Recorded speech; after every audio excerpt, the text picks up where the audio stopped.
Para sa mga nag-aabang ng sales ng ating Onikuma headphones ay saktong-sakto dahil meron pa kayong makukuha na Onikuma na wireless Bluetooth headset.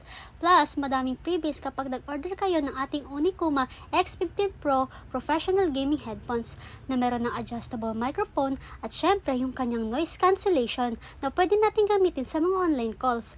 And okay na okay din to sa mga gamers dahil naka-surround sound at stereotype na yung kanyang headphones. Kaya clear na nating maririnig yung mga footsteps ng mga kalaban at meron na din siyang controller para sa kanyang volume. And on and off switch naman para sa kanyang microphone. At syempre, available din ito sa ating color pink. Ayun no, mas lalong naging cute ang ating headphones dahil sa cut ears accessories nito. At syempre, yung ating papromo na si EJ03 wireless Bluetooth headset na may playtime na up to 10 hours plus with built-in microphone and yung kanyang solid na sound quality. So limited offer lang ito ni Onikuma guys hanggang sa maubos ang kanyang mga freebies. Sa mga gustong humabol guys ay pwede na kayong mag-order dito sa link na nasa yellow basket.